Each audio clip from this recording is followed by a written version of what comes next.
Bitootessa 19 bara 2017 akkam jirtan kabajamtootaa fi jaalatamtoota hordoftoota keenyaa oduu keenya kan biyya keessaa fi biyya alaa kan qindeeffannee isiniif dhiyeessinaa hanga xumuraatti waliin akka turtan isin affeera. Oduuwwan guyyaa har'aatiif isinii qabanne keessaa jaarman baqattoota Eertiriyaa garee Birgeed Nahamaadoo jedhaman mootummaa Eertiriyaa humnaan fonqolchuuf jechuun shororkeessummaadhaan farrajuun dhagahame. Misaa'elli gurguddaan lama Yaman irraa gara Israa'elitti furguggifamuu humni waraanaa Israa'el beeksiseera. Iraan Ameerikaa waliin mariin gaggeessaa kan jettu yoo dhagahamu Iraan mariin hin gaggeessitu yoo ta'e tarkaanfii waraanaa akka fudhatu Doonaald Tiraamp akeekkachiisee ture. Masritti bidiruun turistootaa bishaan jala deemtuu dhidhimuudhaan namoonni 6 akka lubbuudhaan darban dhagahameera. Oduu kanneenii fi kanneen biroo qindeeffannee kan isin biraan geenyu ta'a hanga xumuraatti waliin akka turtan isin affeerra. Jaarman garee Birgeed Nahamaadoo kan mootummaa Eertiriyaa humnaan fonqolchuuf shira xaxa jettee shororkeessummaadhaan farrajuun dhagahame. Aanga'oonni Jaarman namoota sochii garee Birgeed Nahamaadoo jedhamu kana kaayyoo mootummaa Eertiriyaa fonqolchuu qabu keessatti hirmaachuun shakkaman irratti bulchiinsa 6 keessatti duula poolisii eegaluun himameera.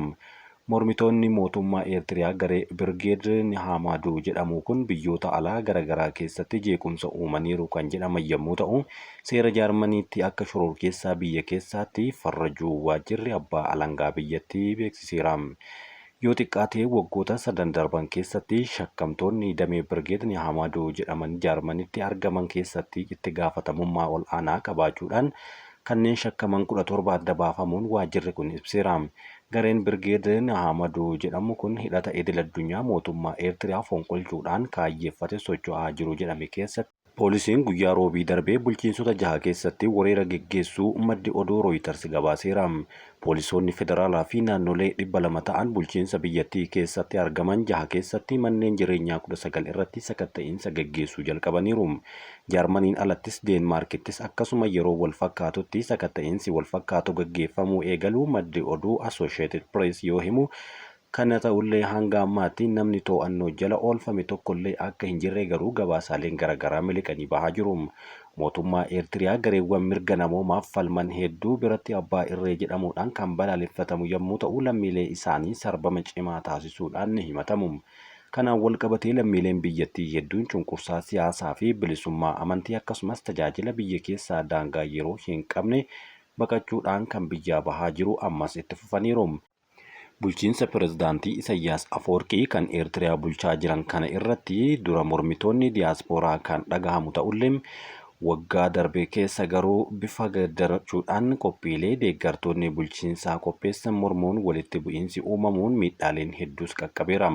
Haaluma wal fakkaatuun paarlaamaa Israa'el baqattoota Eertiriyaa mootummaa Isaayyaas Afoorqii deeggaran biyya ari'uudhaaf kan dandeessisu wixinee seeraa marsaa jalqabaatti sagalee guutuudhaan mirkaneessee mana marii isaaniitiif akka dabarsee ni yaadatama. Manni maree bakka bu'oota Siwiizerlaandis sagantaa Eertiraanota gaafii koolugaltummaa sanii fudhatee hin arganne karaa biyya sadaffaatiin gara Afrikaatti akka deebi'aniif dandeessisu raggaasiseera.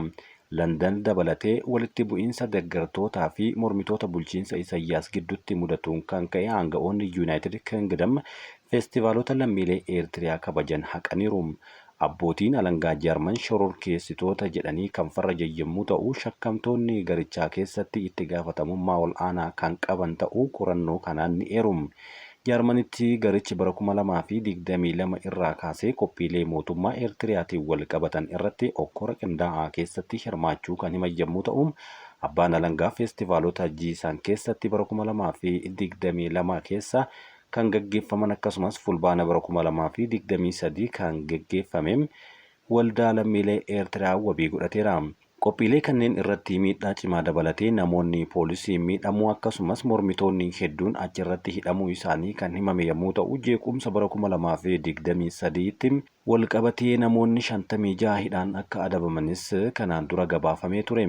Miseensonni sosochii tokko tokkos miidhaa dhaabbilee Jaarmanii fi miseensota poolisii biyyattii irra gahee seera qabeessa gochuudhaan akka lakkaa'an abbootiin alangaa ibsuu isaanii maddi oduu kun gabaasa isaa keessatti eereetiin jira.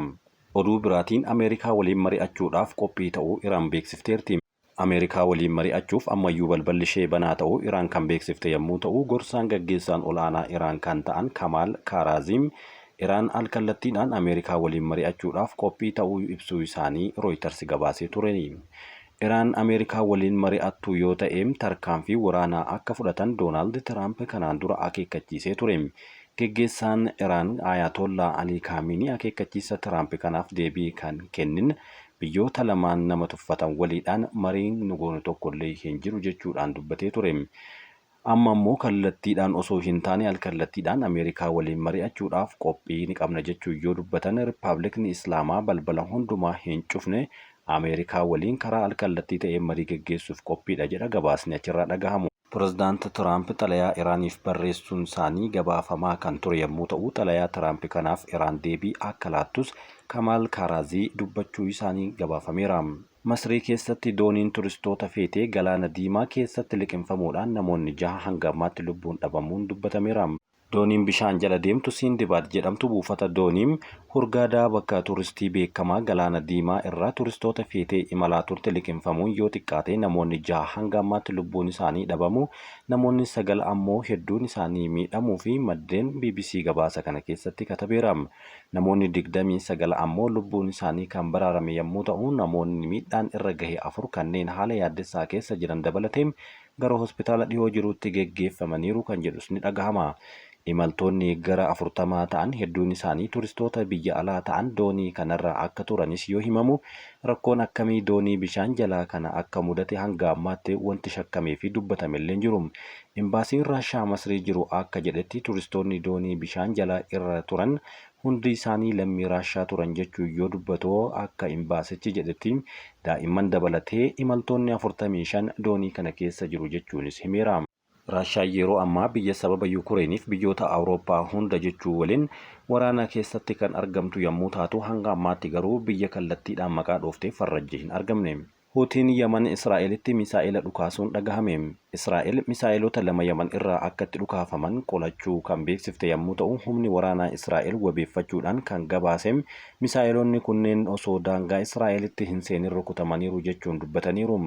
Hidhattoonni Huutii Iraaniin deeggaraman deeggarsa Hamaasiif qaban agarsiisuudhaaf dirooniiwwan misaa'ilota gara Israa'elitti ni dhukaasu. Ji'a amajjii keessa Israa'elii fi Hamaas dhukaasa dhaabuudhaaf waliigaluu hordofee Huutiin Israa'el irratti haleellaa geggeessuu dhaabuu beeksisee ture. Torbaaniin dura garuu Israa'el Gaazatti lola jalqabuun Huutiinis Israa'el haleeluu akka eegalu beeksisee ture. Bitootessa 15 irraa eegaluudhaan ajaja pireezidaanti Tiraamp US haleellaa gurguddaa buufataalee Huutii Yaman irratti geggeessaa jirtuun hanga kaleessaatti itti fufeera. Kooriyaa Kibbaa ibidda bosonaa hamaa wal'aansoo qabachaa jirtuun namoonni lubbuudhaan darban 27 gaheera.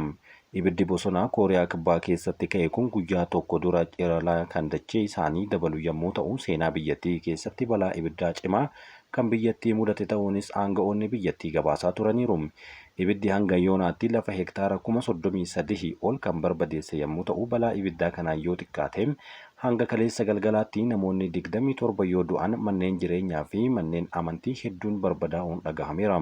Namoonni 23,000 caalan ammoo qe'ee fi mana isaanii irraa akka baqatan kan himamee fi itti aanaan pireezidaantii biyyattii Han Duck-soo sababa ibidda bosonaa saffisaan babal'ataa jiru kanaan akka biyyaatti miidhaan hedduu gaheera jechuun yaaddoo qabu himeera. Heelikooptara 120 ol kan naannolee 3tti bobbaafamanii balaa ibiddaa kana dhaamsisuudhaaf ibiddaan wal'aansoo qabamaa jiranis yoo himamu, kanneen keessaa heelikooptarri takka akka ibidda keessatti kuftes dhagahameera. Hoogganaan paartii mormituu Tarkii mormiin magaalota hunda keessatti akka itti fufu dubbate. Hoogganaan paartii mormituu guddichaa Tarkii hanga filannoo pireezidaantummaa hatattamaan waamamutti yookaan kantiibaa magaalaa Istaanbul mana hidhaa jiru Ekraam Imaamoglu hidhaatii bahutti magaalota hunda keessatti mormiin haala wal fakkaatuun akka itti fufu dubbateera. Dura taa'aan paartii kaabinichaa yookaan paartii kantiibaa hidhamee paartii uummataa Rippaabilikaa kan jedhamu Ozguz Ozel akka jedhetti mormiin guutuu biyyattii sanbata dhufu hiriira baay'ee guddaa Istaanbul keessatti geggeeffamuu dabalatoo jechuudhaan kaaheera. Sunis filannoo bara 2028tti geggeeffamu irratti Imaamogluun pireezidaantii biyyattii itti aanaa taasisuudhaaf duula paartichaa eegaleedha jechuunis dubbateera. Itti dabaluunis magaalaa deemnu hunda keessatti seenaa isaaniitiin duula filannoo isa guddaa ta'e ni geggeessina jechuun dubbateera. Amantaan Ekraam Imaamoglu fi dimokiraasii irratti qaban mormicha guddaa fi cimaa taasisa jechuudhaan waajjirri muummee dhaaba isaanii Istaanbul keessatti argamu daawwattoonni, hojjettoonnii fi gorsitoonni yeroo isaanii dubbataniiru. Mormitoonni garichaa erga dubbatanii mormichaa kanaan erga Imaamoo Guuluun guyyoota 7 dura hidhamee kaasee namoota hedduun daandii irratti kan baasedha. Kunis mormii guddaa waggoota 10 oliif geggeeffamee hin beekne amma geggeeffameera jechuun dhagahamaa jira. Hiriira uummataa kana cinaatti hidhaan jumlaa mootummaadhaan raawwataa jiraachuun dhagahama. Haaluma kanaan gaazexeessitoota Tarkii 7 kanneen mormii kana gabaasaa turan dabalatee namoonni 1,400 hanga ammaatti to'annoo jala ooluun hidhamuun isaanii dhagahameera. Muummeen ministeera Kaanaadaa Maark Kaarniin hariiroon Ameerikaa waliin ture obba'eera jechuun dubbate. Muummeen ministeera Kaanaadaa dhihoo kana filataman hariiroon kanaan dura Ameerikaa fi biyya isaanii gidduu ture xumuramuu ifa godhe. Hariiroo isaan kanaan kan himan yommuu ta'u walta'iinsa diinagdee, nageenyaa fi humna waraanaa irratti kan hundaa'e ta'uu hime. Diinagdeen Kaanaadaa akkaataa taarifa haaraa pirezidaanti Doonaald Tiraamp kaa'an dandamachuu danda'uun akka haaraatti ijaaramuu qaba jechuunis kaa'aniiru. Kanaanis gama isheetiin taarifa kaa'uun haaloo ni baati kan jedhan qondaalli kun gaazexeessitootaaf ibsa kennaniiru. Taarifni kaa'amus diinagdee Ameerikaa irratti dhiibbaa guddaa kan qabaatu ta'a jechuu yoo dhaadatan Tiraamp roobii darbe konkolaattotaa fi qaamolee konkolaattotaa alaa galan irratti gibira 25% dabaluus himaniiru. Kun dhaabbiidhaan itti fufa kan jedhan Doonaald Tiraamp ministeerri muummee Kaanaadaa kun gama isaaniitiin waliigaltee meeshaalee aawutoomotiivii kana bara 1965 biyyoonni lameen waliif kan mallatteessan Kaanaadaa US Automotive Product Agreement kan jedhu jireenya isaanii keessatti waliigaltee akkaan murteessaa ta'uu yaadachiisaniiru. Sun eega sababa taarifa kanaan obba'eera yoo jedhan US gibira dabaltus Kaanaadaan oomishaalee aawutoomobilii ittuma fufti kan jedhan yommuu ta'u diinagdee biyyattii irratti olaantummaan to'atu uummata biyyattiitti himaniiru. Adeemsi kun eenyu waliin hariiroo dabalataa akka cimsan kan of keessatti qabu ta'uu yoo eeran Kaanaadaan hariiroo daldalaa Ameerikaa waliin itti fufuun turre kan ilaallu ta'a jechuunis yoo dubbatan muummeen ministeeraa kun dhimma taarifa meeshaalee gara biyya keessaa seenanii irratti dabaluu fi akkam akka qolatan qabxii ijoo duulana filadhaa isaanii irratti dubbataniiru. Maark Kaarniin muummee ministeeraa duraanii Jastin Tiriidoodhaan kan bakka bu'e yommuu ta'u filannoo waliigalaa amma ji'a dhufu Eebila 28 geggeeffama. Ameerikaan oomishaalee Kaanaadaa irraa seenan hunda irratti gibira 25% dabalteerti. Oomishaalee almuuniyemii fi sibiilaa irrattis 25% qofatti dabalteerti. Kaanaadaanis oomishaalee Ameerikaa hunda irratti walumaa gala taarifa doolaara Ameerikaa biiliyoona 42 kaa'uu himuudhaan haaloo baateerti. White House akka ibsetti taarifa haaraan Eebila dhufu gaafa bultii lamaa irra kan hojii irra oolu yoo ta'u konkolaattota gara biyyaatti galchuu irratti jijjiiramni taasifame ammoo guyyaa itti aanu keessatti ni ta'a jechuun dubbata. Doonaald Tiraamp kamisa akka jedhetti gamtaan Awurooppaa fi Kaanaadaan tokkummaan Ameerikaa irratti waraana daldalaa akka hin banne akeekkachiiseera. Yoo kana kan raawwattan ta'e taarifa ammarra jiru kanam kan caalatu isin mudata jechuun sodaachisuus jalqabeera. US bara darbe qofa konkolaattota miiliyoona 8 Kaanaadaa irraa kan galchite yommuu ta'u daldalli kun doolaara Ameerikaa biiliyoona 240tti tilmaamama. Oduu biraatiin Maarko Ruubiyoon viizaa barattoota biyya alaa 300 haquu beeksisan. Ministeerri haajaa alaa Ameerikaa Maarko Ruubiyoon sosochii deeggarsa Filisxeemotaa yuunivarsiitiiwwan Ameerikaa keessatti adeemaa ture wal qabatee ajaja Doonaald Tiraamp dabarsaniin viizaa barattoota 300 haquu beeksisaniiru. Tarii ammatti 300 ol ta'uu akka malu kan himan yommuu ta'u Ruubiyoon guyyaa guyyaadhaan hojiin kun itti fufa jechuunis sodaachisaniiru. Amma qaamoleen immigireeshinii biyyattii barattuu lammii Tarkii kan taateen Toofs yuunivarsiitii keessatti barattuu to'ataniiru jedhamuun dhugaa miti jechuunis waakkateera. Barattuun Ruumeeysaa Oozturk jedhamtu tun Boostanitti namoota maaskii kaawwataniin fudhatamtee yeroo deemtu viidiyoo mul'isu miidiyaa hawaasaa hedduun qoodameera. Akka gabaasaaleen garaagaraa mul'isanitti lammiin Tarkii kun iskoolaarshiippii Fuulbiraayit argattee sagantaa dooktareetii qo'achuudhaaf daa'immanii fi misooma namaa irratti qorannoo geggeessaa akka jirtuu fi kanaafis viizaa barataa F1 kan argatte jechuun dubbatama. Ruubiyoon waa'ee viizaa barattuu kanaa haqamuu yoo gaafataman namni barnootaaf deemee sochii biraa keessa galuu hin qabu jechuun dubbateera. Sababbiin isaa gara Ameerikaa dhufuuf viizaa barataa argachuuf yoo iyyate booda barnootaaf qofa osoo hin taane jecha biraatiisis gara yuunivarsiitii Ameerikaa keessa jirutti dhufa jechuu yoo dubbatu barattoota kaan hiraarsuun gamoo jeequu fi hokkora uumuu keessatti hirmaattee jirti jechuudhaan viizaa isaaf kennamu jala haqaniiru. Lammiin Tarkii kun ammatti himatamtee jiraachuu fi dhiisuun isaa wanti irratti himatame tokkollee hin jiru.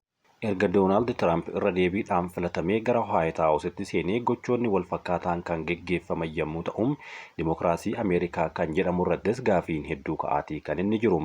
Kanumaan wal qabatee godaantota yookaan baqattoota gara Ameerikaatti baqataa turanii fi kumaatamaan kan lakkaa'aman galmeessuudhaan gara biyya isaan irraa dhufanitti dirqamaan deebisuu kan jalqaban yommuu ta'u, kunis erga Pireezidaanti Doonaald Tiraamp yeroo lammaffaatiif aangootti deebi'ee kan ta'edha. Ameerikaa biyya namni nama ta'uudhaan keessa jiraatu jedhamuudhaan yeroo garagaraatti maqaan dimookiraasii ishee ol ka'aa jiru. Yeroo ammaa kana garuu mallattoo gaafii jala galuun biyyoonni garagaraa tichatti dubbachaa jiru. Kabajamtootaa fi jaallatamtoota hordoftoota keenyaa oduun keenya kan har'aaf isiniif qabannee kan hangammaatti dhageeffattanidha. Waan waliin turtaniif galatooma.